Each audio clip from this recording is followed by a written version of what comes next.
All right, well, apparently I confused quite a few people. So be careful what you ask for. I volunteered for 1 week. I was given 2 weeks. And a lot of people thought this week was going to be the same subject as last week, but it's not. So just a heads up about that. In about 30 seconds, Andy Goldman is going to come up here and he's going to read 1 Samuel chapter 17 for us. When I was talking about this with him last week, he asked, what hymn does this go with? I said, it doesn't. We're not doing that subject this week. He said, oh, yes, it does. The hymn, The Battle Belongs to the Lord, goes with 1 Samuel chapter 17. So I want you to think about that song as Andy's reading this for us.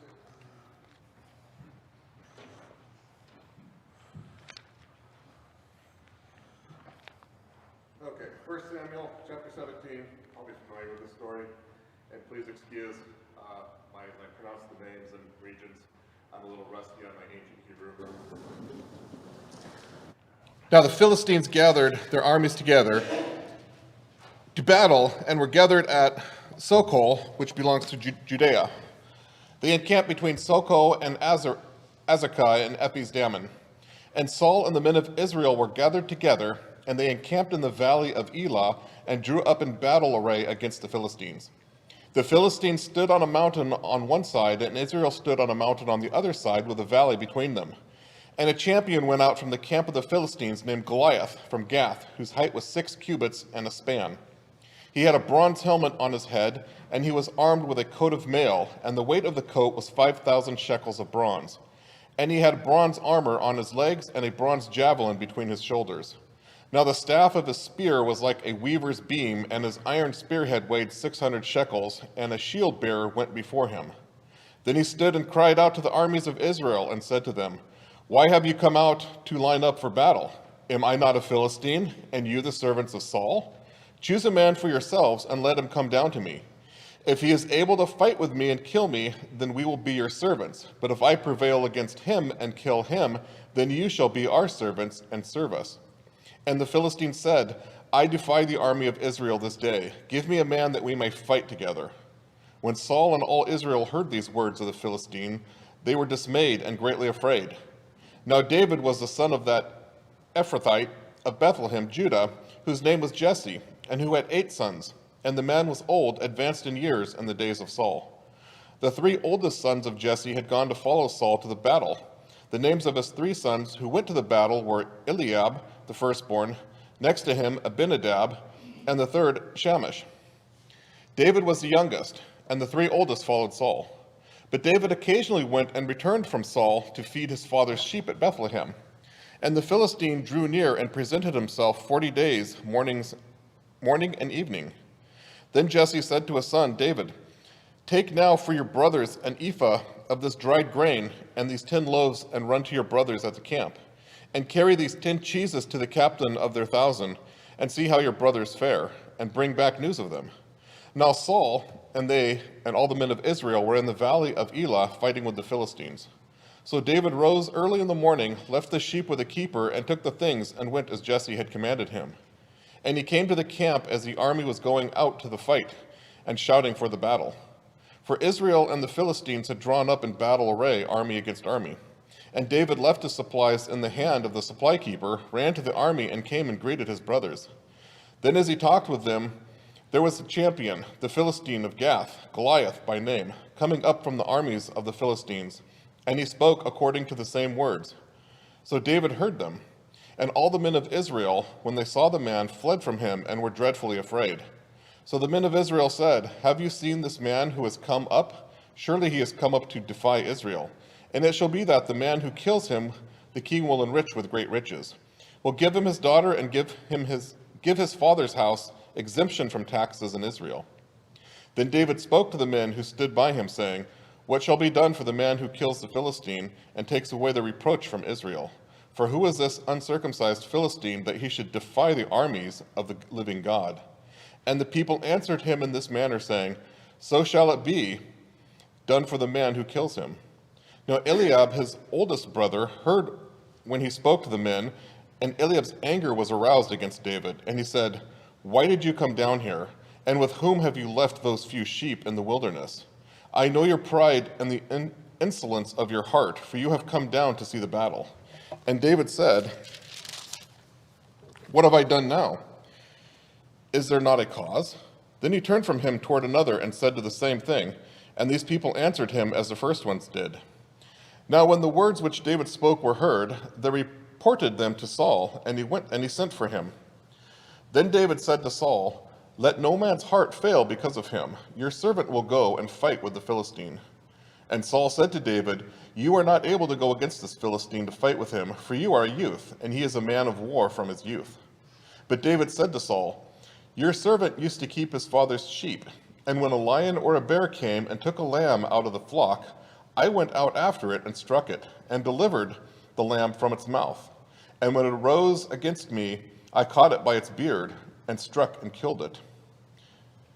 Your servant has killed both lion and bear, and this uncircumcised Philistine will be like one of them, seeing he has defied the armies of the living God. Moreover, David said, the Lord who delivered me from the paw of the lion and from the paw of the bear, he will deliver me from the hand of the Philistine. And Saul said to David, go, and the Lord be with you. So Saul clothed David and his armor, and he put a bronze helmet on his head. He also clothed him with a coat of mail. David fastened his sword to his armor and tried to walk, for he had not tested them. And David said to Saul, I cannot walk with these, for I have not tested them. So David took them off. Then he took a staff in his hand, and he chose for himself 5 smooth stones from the brook, and put them in a shepherd's bag, in a pouch in which he had, and his sling was in his hand, and he drew near to the Philistine. So the Philistine came and began drawing near to David, and the man who bore the shield went before him. And when the Philistine looked about and saw David, he disdained him, for he was only a youth, ruddy and good-looking. So the Philistine said to David, am I a dog that you come to me with sticks? And the Philistine cursed David by his gods. And the Philistine said to David, come to me, and I will give your flesh to the birds of the air and the beasts of the field.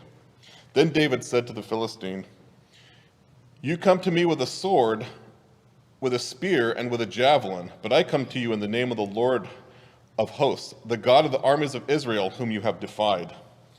This day the Lord will deliver you into my hand, and I will strike you and take your head from you. And this day I will give the carcasses of the camp of the Philistines to the birds of the air and the wild beasts of the earth, that all the earth may know that there is a God in Israel. Then all this assembly shall know that the Lord does not save with sword and spear, for the battle is the Lord's, and he will give you into our hands. So it was when the Philistine arose and came and drew near to meet David, that David hurried and ran towards the army to meet the Philistine. Then David put his hand in his bag and took out the stone, and he slung it and struck the Philistine in his forehead, so that the stone sank into his forehead, and he fell on his face to the earth. So David prevailed over the Philistine with a sling and a stone, and struck the Philistine and killed him. But there was no sword in the hand of David. Therefore, David ran and stood over the Philistine. Right there. That's it. I props to Andy. I wouldn't make him read the whole thing. I know, just that much more. All right, well, what can we take from 1 Samuel chapter 17? Other than the hymn, the battle belongs to the Lord. Thank you for pointing that out to me. In my studies in this, in preparing for this class, the Google lady's voice told me that David was anywhere between 15 and 19 years old. I'm going to go closer to 15 years old based on how long he lived, how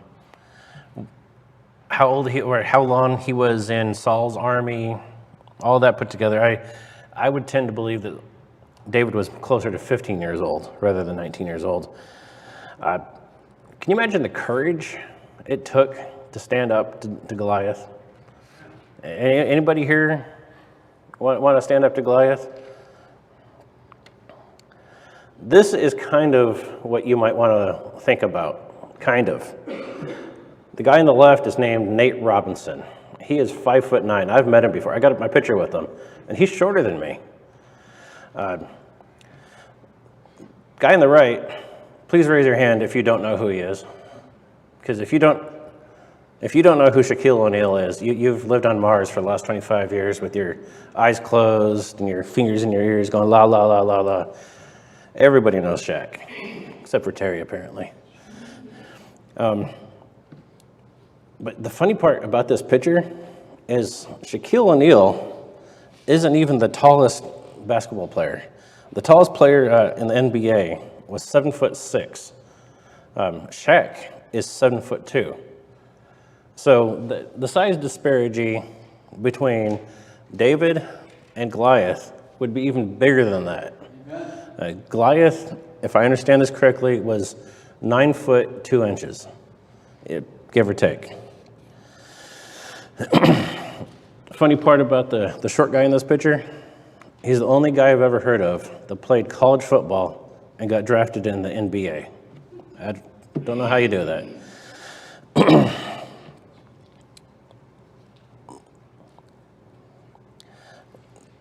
What do you think was going through David's head as he stood there watching what was going on? Do you think immediately he just jumped up and said, I got this? No, you guys are all a bunch of cowards. I got this. No, I guarantee you, David's heart was beating 100 miles an hour. He did not know what to think. I guarantee you, he was scared. But he had faith. He put his faith in the Lord. He knew what won the battle, Andy? Exactly. You come against the armies of God with spears and swords. I come to you in the name of the Lord.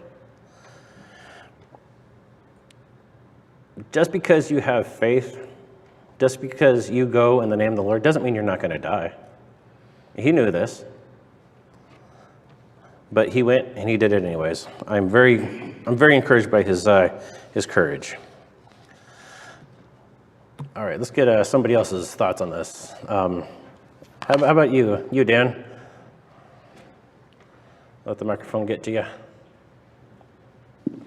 Give me just one thought. What's one thought, something you take away from 1 Samuel 17? Well, I take away the youth part. I look at youth being from maybe 11 to 16 years old, and he was, he took care of the sheep, the flock, so he had to have all this knowledge, and so all these different jobs that he had, and also being able to have a job to fight a lion and a bear and kill those critters. Which is, even though Goliath was 9 feet 2 inches, I'd probably rather fight a man than a lion or a bear. But just the works that he had to know, the knowledge and all the different jobs that he had as a youth, and that his father and probably his older brothers taught him. That was pretty amazing. Very true. Thank you very much. The faith on top of that, you can't have much more. Yep. Thank you. And I think I saw Bill Spawn's hand.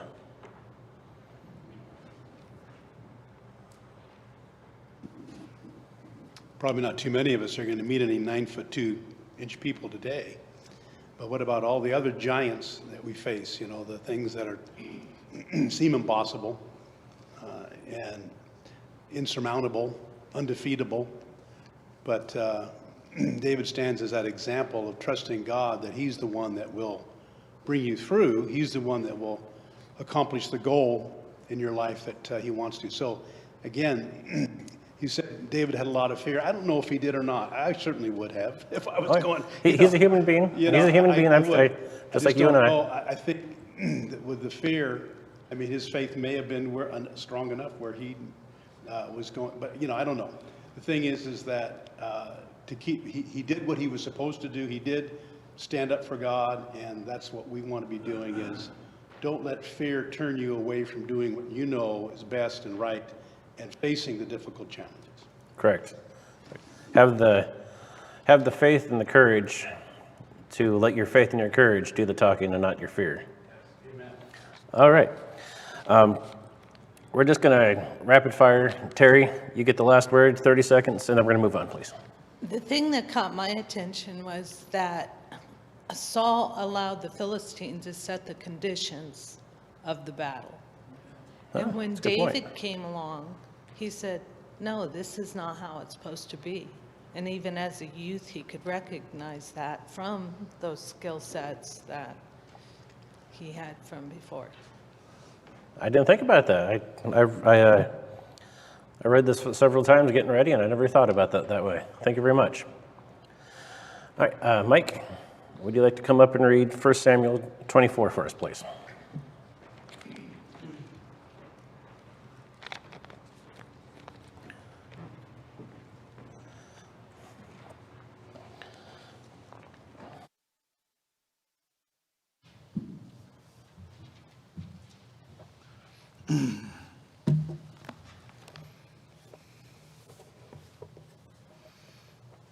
First Samuel 24.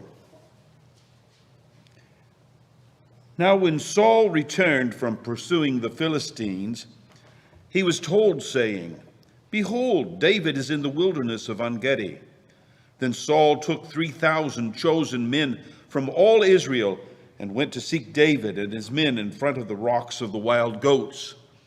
He came to the sheepfolds on the way where there was a cave, and Saul went in to relieve himself. Now David and his men were sitting in the inner recesses of the cave. The men of David said to him, Behold, this is the day of which the Lord has said to you, Behold, I am about to give your enemy into your hand, and you shall do to him as it seems good to you. Then David arose and cut off the edge of Saul's robe secretly. It came about afterward that David's conscience bothered him because he had cut off the edge of Saul's robe. So he said to his men, Far be it from me because of the Lord, that I should do this thing to my Lord, the Lord's anointed, to stretch out my hand against him, since he is the Lord's anointed. David persuaded his men with these words, and did not allow them to rise up against Saul. And Saul arose, left the cave, and went on his way. Now afterward, David arose and went out of the cave and called after Saul, saying, My lord, the king! And when Saul looked behind him, David bowed with his face to the ground and prostrated himself. David said to Saul, Why do you listen to the words of men, saying, Behold, David seeks to harm you? Behold, this day your eyes have seen that the Lord had given you today into my hand in the cave. And some said to kill you, but my eye had pity on you, and I said, I will not stretch out my hand against the Lord, for he is the Lord's anointed. Now, my father, see the edge of your robe in my hand, for in that I cut off the edge of your robe and did not kill you, know and perceive that there is no evil or rebellion in my hands. And I have not sinned against you, though you are lying in wait for my life to take it. May the Lord judge between you and me, and may the Lord avenge me on you, but my hand shall not be against you. As the proverb of the ancients says, Out of the wicked comes forth wickedness, but my hand shall not be against you. After whom has the king of Israel come out? Whom are you pursuing? A dead dog? A single flea? The Lord therefore be judge and decide between you and me, and may he see and plead my cause and deliver me from your hand.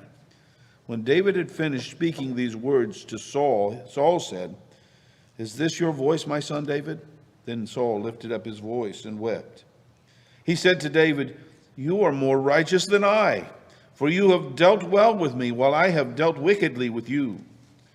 You have declared today that you have done good to me, that the Lord delivered me into your hand, and yet you did not kill me. For if a man finds his enemy, will he let him go away safely? May the Lord therefore reward you with good in return for what you have done to me this day. Now behold, I know that you will surely be king, and that the kingdom of Israel will be established in your hand. So now swear to me by the Lord that you will not cut off my descendants after me, and that you will not destroy my name from my father's household. David swore to Saul, and Saul went to his home. But David and his men went up to the stronghold.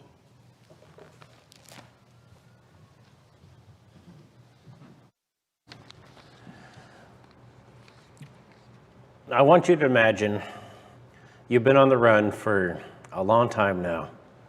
You're hot, you're thirsty, you're hungry, you haven't bathed in who knows how long, and you know that the reason why you're on the run has nothing to do with anything you did wrong. You're in the right, but somebody wants to have you killed. And then you got the chance. Now, I realize we live in a different kind of civilization nowadays. At least here in the United States, you just don't go kill the guy that's trying to kill you. You go to the police, the FBI, whoever. David didn't have any of that. David could have killed Saul, and this could have been over for him.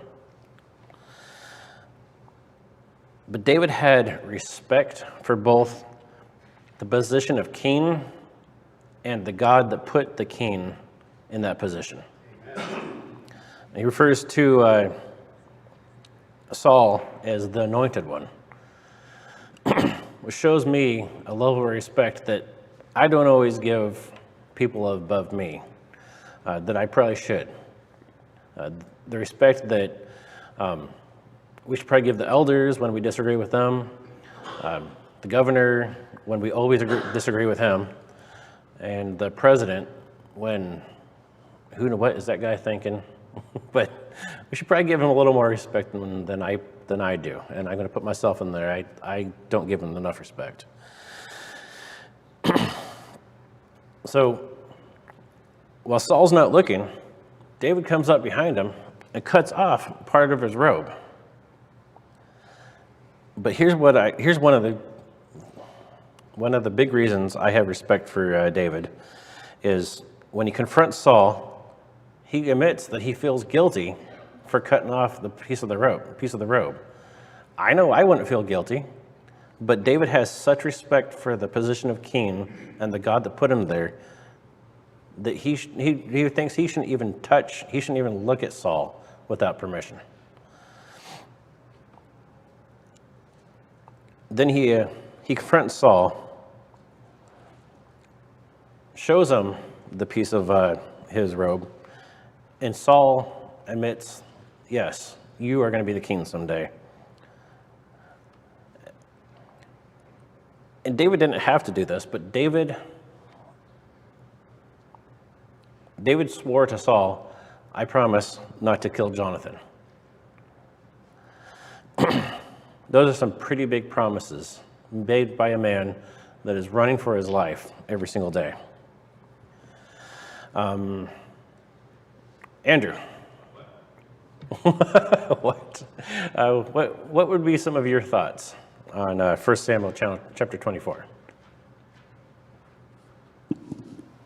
By the way, Saul had other sons besides Jonathan. He had at least 2 other sons. Okay. And several daughters. No, what you're saying about respecting those who God has put into office, we have to assume that the president is the president because God allowed him to be put there or put him there, especially after what we read in Daniel about God putting in, making king who he chooses to make king. So you're right. I mean, we should, even though we disagree, and sometimes very strongly disagree with some of the things that the person is doing, the respect for the office should still be there. The respect for, I don't respect the president as a person because, well, for a whole lot of reasons. But would I give him deference because he's the president? Yes, I would. All right, thank you. Mike?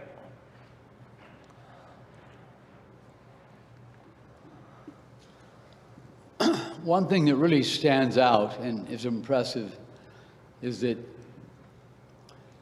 when Saul was in David's hands, it would have been so easy to justify killing Saul. Lord, this guy is trying to kill me. It's just self-defense. Don't I have the right to do that? But even if he didn't do that, his men wanted to kill Saul. And what great self-control and what great faith and respect for God. That would have been even easier, right? I didn't kill him, Lord. But he went out of his way to stop them because they were not only willing to, but they were wanting to kill King Saul. So that just, his faith just really impressed me. Yes, sir. That is correct. All right, one more, and then we'll move on.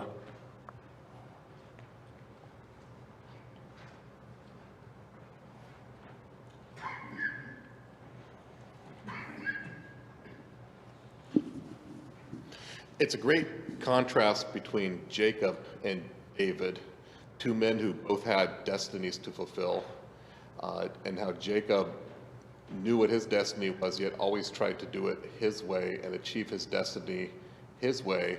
And David, who, if I remember, had also already been anointed by Samuel to be the next king. David knew what his destiny was too, yet he didn't do it his way. He had faith in God to let that destiny come forth in God's way. So true, so true. Thank you very much. All right, Bill, will you please read 2 Samuel chapter 12 for us, please?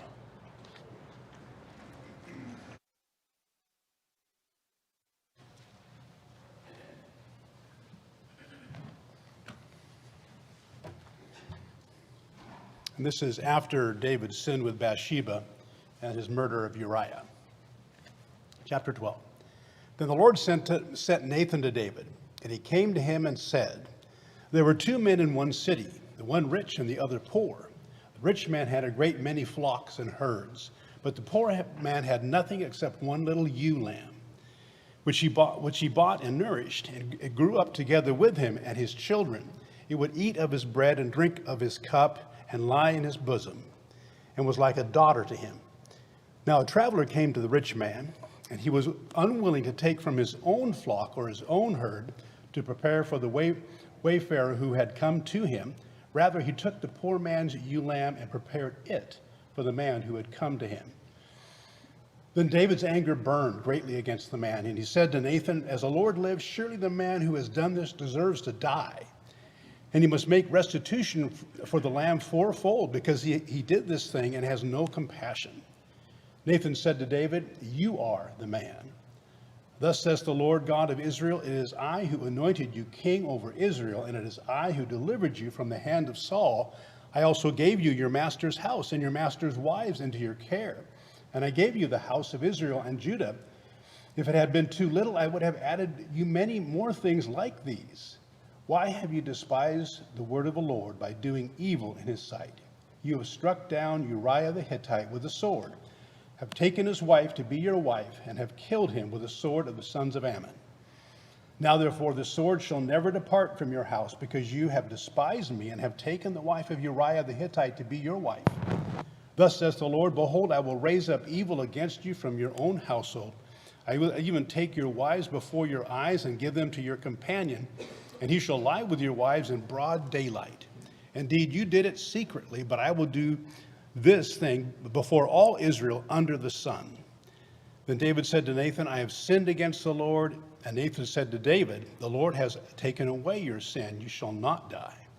However, because by this deed you have given occasion to the enemies of the Lord to blaspheme, the child also that is born to you shall surely die. So Nathan went to his house.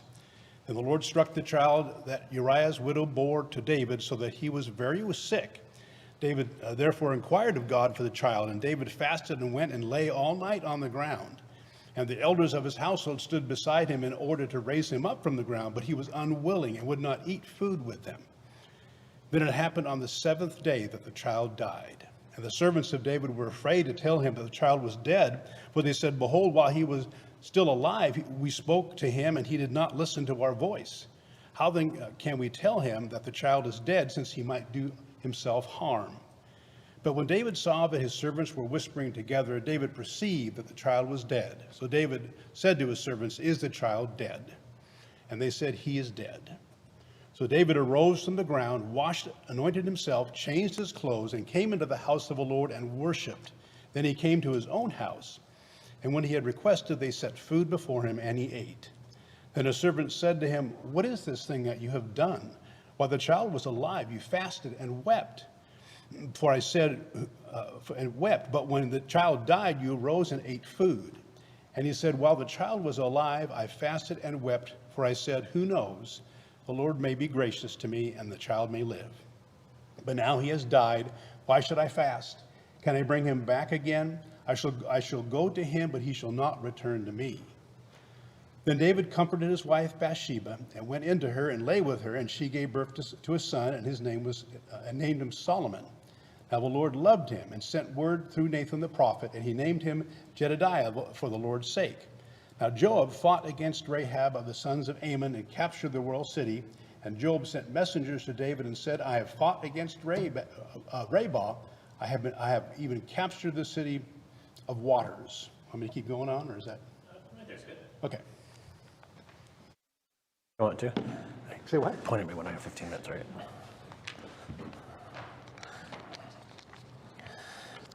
Let's take a minute to sum up what we learned in 2 Samuel chapter 12. Nathan comes to David and tells him the story of this horrible person that stole and killed the man's only lamb. David says he's going to die, and he has to pay back.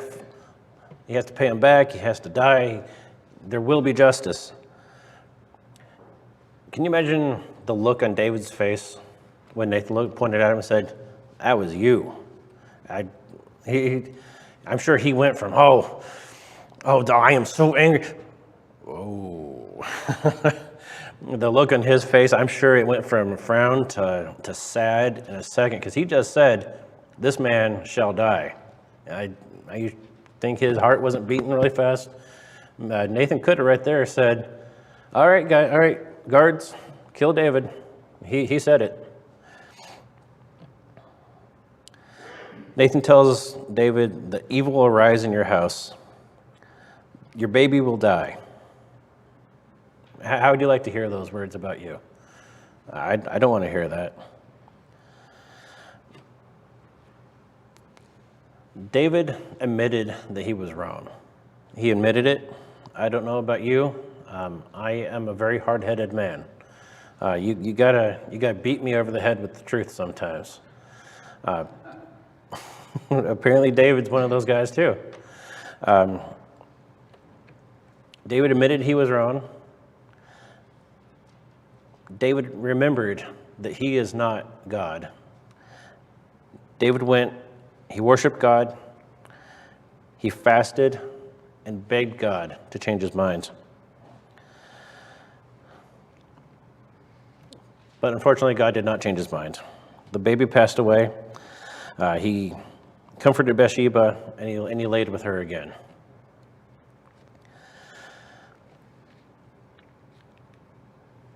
Like I said, are there any other guys in here that the truth has to be beaten over your head once, twice, 3 times, 4 times before you admit that you're wrong?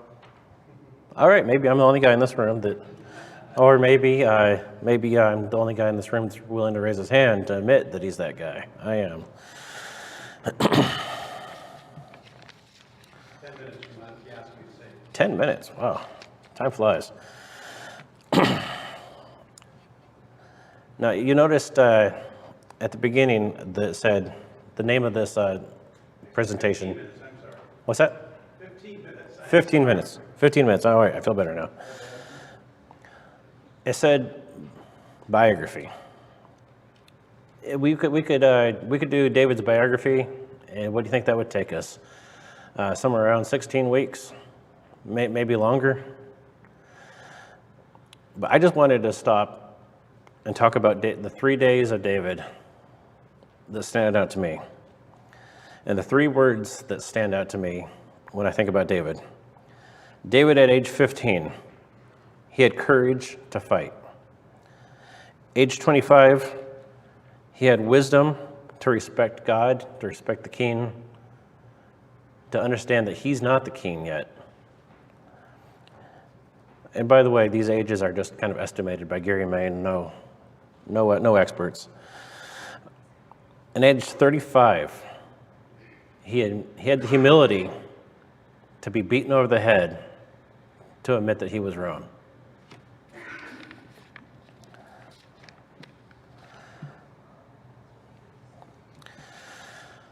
Okay, so I'm going to ask every single person here. Oh, wait, before I move on, thoughts, comments, concerns, questions?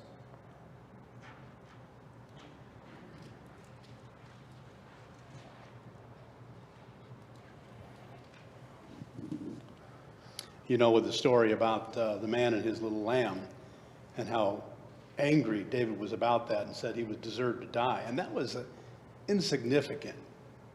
I mean, it was a terrible thing to do. It was an animal, somebody that somebody cared about, but insignificant compared to adultery and murder. I mean, so you could say that David was guilty 10 times over, basically. I mean, if you want to compare the two different things.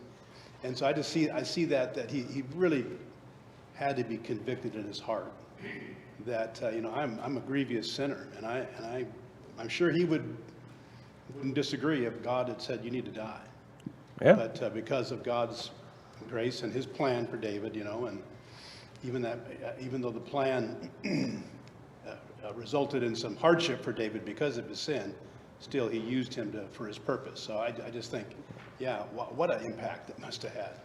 And the courage it took of Nathan to step up to a king. Yeah. That must have been very difficult. Okay, did I see one more hand? No more? Okay.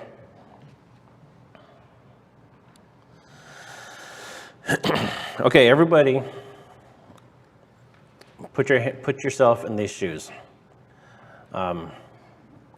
You're moving along with your day one day, and you get a phone call, and it's some big hotshot Hollywood producer, and he wants to make a biography of your life.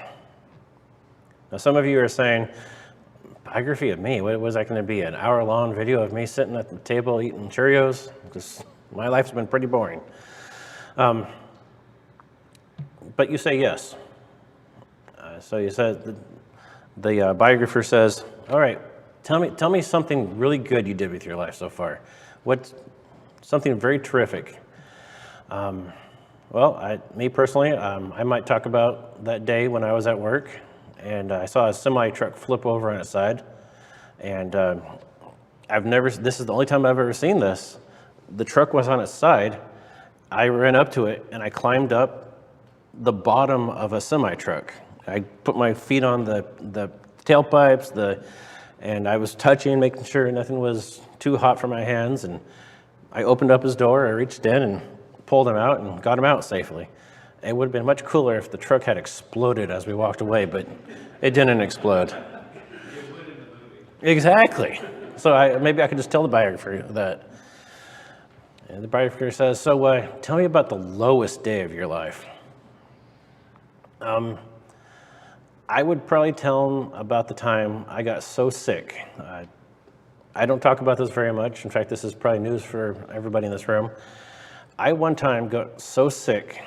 It had been a couple weeks since the last time I was able to hold down food. It had been days since the last time I was able to hold down water. Every single breath I took was a challenge.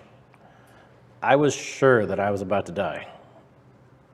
I crawled into a corner and I prayed. I don't quite want to say everything I said in that prayer, but when you are sure you're just an hour or so away from dying, your prayer to God is a special prayer. The biographer says, okay, Gary, good so far. All right, tell me about your sins. What's the worst sin you've ever committed? Whoa, I don't want the whole world to know about my sins. Oh, Gary, you're over the age of 40. Everybody in this room over the age of 40 has to admit that sometime in their life, they had to take stock in their life and realize the way I'm living is sinful. I have to stop. We've all had that moment in our lives. Any takers so far? Would you be willing to have an hour-long biography of yourself on national television, talking about your best days of your life, the worst days of your life? and the horrible sins you've committed? Any takers? Probably not too many.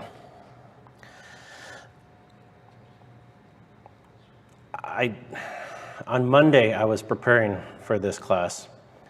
And by the way, before I move on, are there any more thoughts on that? No? Okay.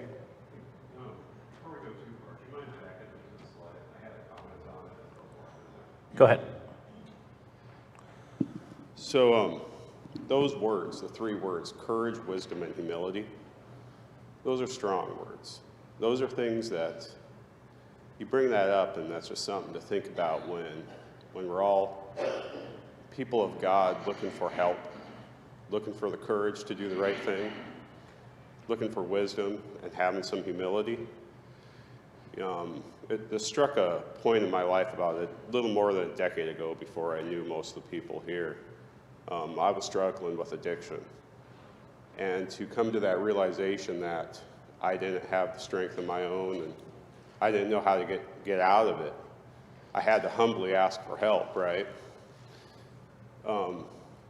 When you're looking at getting out of the sins in your lives, reaching out to the help of the others around you, those three words mean a lot to a lot of people.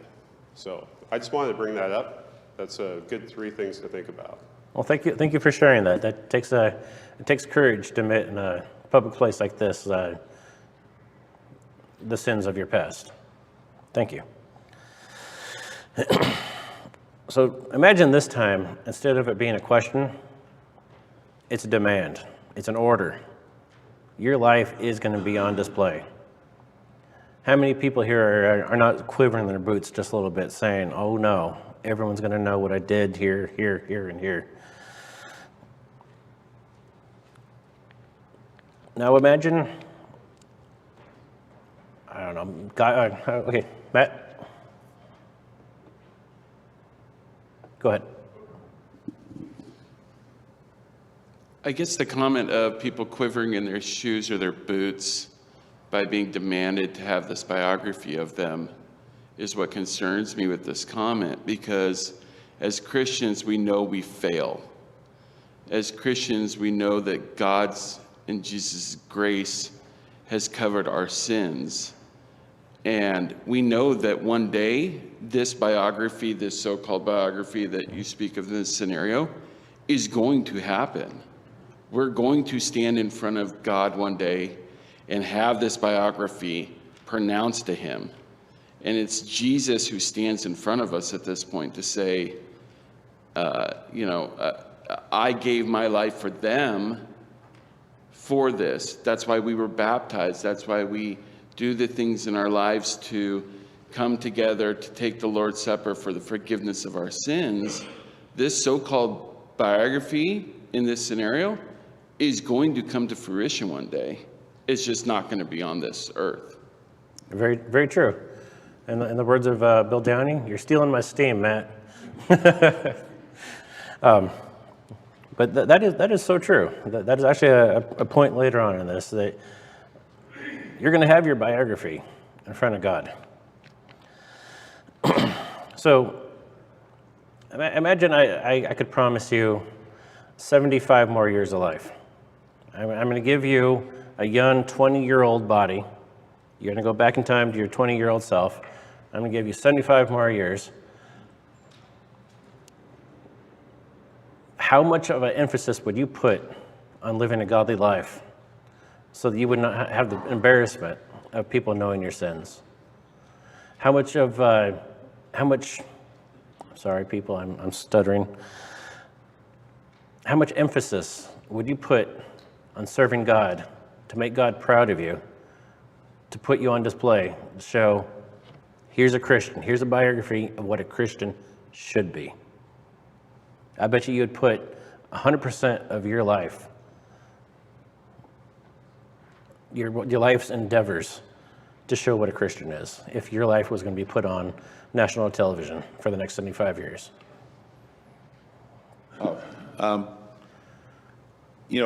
We look at what David suffered after the sin he committed. In Psalm 38, may I read just a few Go ahead. verses? This is a prayer of a suffering person. O Lord, rebuke me not in your wrath, and chasten me not in your burning anger, for your arrows have sunk deep into me, and your hand has pressed down on me. There's no soundness in my flesh because of your indignation. There's no health in my bones because of my sin. For my iniquities are gone over my head as a heavy burden. They weigh too much for me. My wounds grow foul and fester because of my folly. I am bent over and greatly bowed down. I go mourning all day long. For my loins are filled with burning, and there is no soundness in my flesh. I am benumbed and badly crushed. I groan because of the agitation of my heart. Those are some words we'd be wise to remember, aren't they? All right, how many more minutes do I got left? 2 minutes. 2 minutes. Okay. Okay. So now that we've learned the good, the bad, and evil. What did I say? Evil. Good, bad, and ugly. I'm thinking about movies, aren't I? The good, the bad, and the ugly about David's life. Like I said, we could go on for 16 weeks about the biography of David's life. And we could say no if someone calls us up and says, hey, can I make a biography about your life? But guess what? David can't. It's right there, right in front of us. We can read it all. God sees our biography every day, doesn't he? And let's try to lead a life where when we do get that biography on our judgment day, we can be proud of the things we did and said. We don't have enough time. I was going to have Sam come up and read Psalms 139 for us. But now that we know the good, bad, and the ugly about David, if you ask me, Psalm 139 was just about one of the most beautiful Psalms. In fact, you ever want to take me out to lunch sometime, I'll explain to you why Psalm 139 has on multiple occasions made me break down and cry like a little baby. Okay, who wants the last word? Bill Downey? Do you want the last word? Would you like the last word? No? Okay. All right, well, I guess we're going to stop right there. All right, thank you very much. And next week, we're going to start on the book of Genesis, the book on Genesis.